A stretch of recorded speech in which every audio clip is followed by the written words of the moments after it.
Today, I'm going to be breaking down a scene from The Dark Knight and showing how, from the script, options are presented that allow the cinematographer, the director to make decisions on set.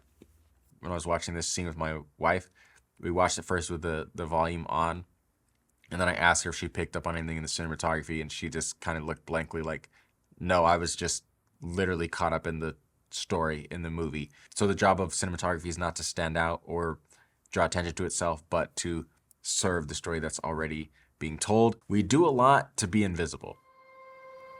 I've been shooting for about 5 years now, and this year I recently was accepted into the ASC's Vision Mentorship Program for my work on 16mm film. The most important thing to talk about is how this job actually looks like. The real work comes from knowing the story, being able to break down a script, and provide options for a director to make decisions based off of.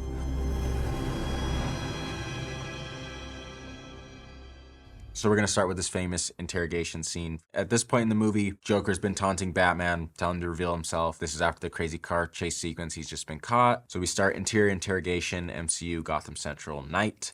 The Joker in near darkness. Gordon walks in, sits. Naturally, some images are going to come to mind with a good screenplay. What the scene provides us in terms of setting is Joker's in darkness. Gordon comes into that. So we know we need to create this dark environment. Even though he's the one that's detained, he's still in control. So we're showing him in control in the darkness. Evening, Commissioner. Harvey Dent never made it home. Of course not. What have you done with him? The Joker laughs. Me, I was right here. Who did you leave him with?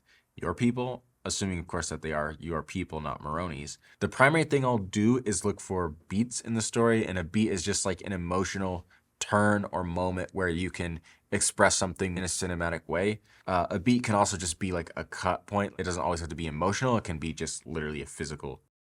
Your people, assuming, of course, that they are your people, not Maroni's. That induces some doubt in Gordon in terms of who he can trust. So for me, that's an emotional beat. There needs to be some way we're conveying that uncertainty. We have these dolly ends pushing this narrative stemming from the dialogue where Joker asks, does it depress you, Lieutenant, to know how alone you are? We get to the coverage where Gordon is the only one in the frame. There's not an over the shoulder of Joker. And the same on the other side. Joker's alone in the darkness. Does it make you feel responsible for Harvey Dent's current predicament? Where is he? What time is it? What difference does that make? Depending on the time, he might be in one spot or several. Gordon stands, moves to the Joker, undoes his handcuffs. If we're going to play games, I'm going to need a cup of coffee. When he tells him the good cop, bad cop routine, pause his hand on the doorknob, not exactly. That's absolutely a cut right there. We go back and forth. All this stuff seems really obvious until you're actually in front of a script and you need to break something down. So it helps to cover the obvious stuff. Like, how would you actually do this? Because The Dark Knight didn't start as the film that we all love and see it as. It started as this script which someone, Wally Pfister and Christopher Nolan, had to look at and determine how they were actually going to shoot it. If it sounds obvious, that's good. That means you have a good cinematic intuition, which is going to guide you through a lot of the situations that you'll be in. So Gordon steps out, overhead lights come on, Batman is behind him, the Joker blinks in the harsh white light. This is a matter of tension and release. We've been in darkness and then we snap to light as those lights go on. It's going to have an effect on your audience and it's going to be a little bit jarring, especially in a dark theater. So you got to make your decision of how bright do you actually want to go. And you got to balance the light to have exposure when it's dark in the same scene. Just takes some precision to dial those things in right. Wham, the Joker's face hits the table, comes up for air, crack, crack to the head. Batman is in front of him.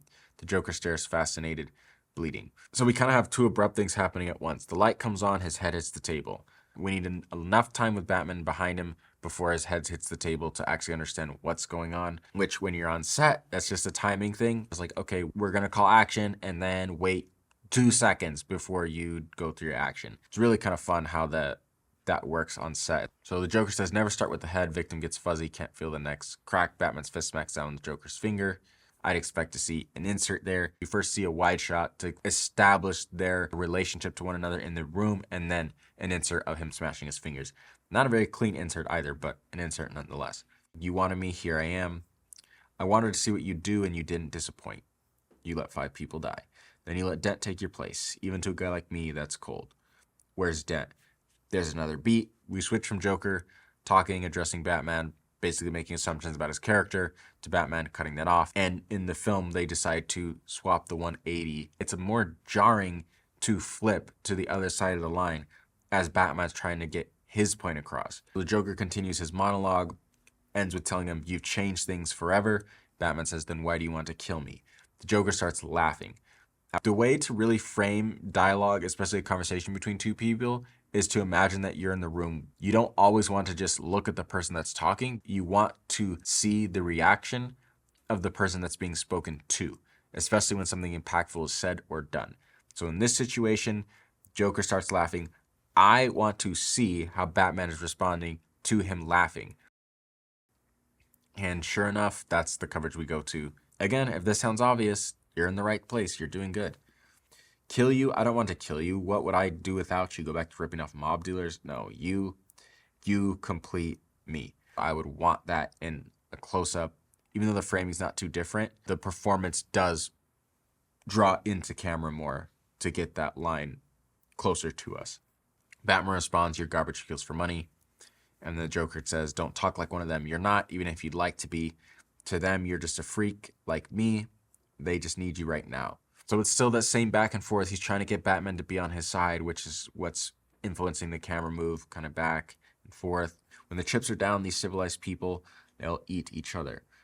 See, I'm not a monster. I'm just ahead of the curve. Batman grabs the Joker and pulls him upright. Batman's now exerting force. So naturally, we're going to go handheld here because we want to see some of that chaotic movement and also give us the freedom to follow with them throughout the action. This could have been done Steadicam, but we don't need it to be a smooth move. We need it to be a jerky and aggressive move over the table. So handheld there makes sense. We're moving faster in the scene. We've picked up the pace a lot from our slow panning moves and our early push-ins with Gordon and Joker to start off the scene. There are just minutes left, so you'll have to play my little game if you want to save one of them. Very strong emotional beat in the film because this is when Batman realized the stakes are a lot bigger. He doesn't know what's going on, but he's already thinking and fearing the worst. I would do maybe a tighter close-up to really emphasize and see the emotion in his eye because that's a great moment for performance to see how he's responding to that. The Joker smashes into the wall, slides to the floor. Batman stands over him, a man possessed. That just gives us what we need to do for this coverage. Okay, we need to frame Batman over the Joker and the Joker below. Killing is making a choice. Batman punches the Joker across the face hard. Where are they? The Joker feeds off Batman's anger, loving it. You choose one life over the other, your friend, the district attorney, or his blushing bride-to-be. The 180 is broken here once again. Batman's on the same side of Joker. Makes sense thematically. Could be a stretch. I don't know. I think it's just a physical limitation of the location, but a lot of it does really come down to knowing the story and being able to provide the director options on how they can choose to approach the scene based on the beats and the characters and the location that is presented within the script. Let me know a scene or movie you guys would like me to break down next. Peace. Which one you going after? Rachel.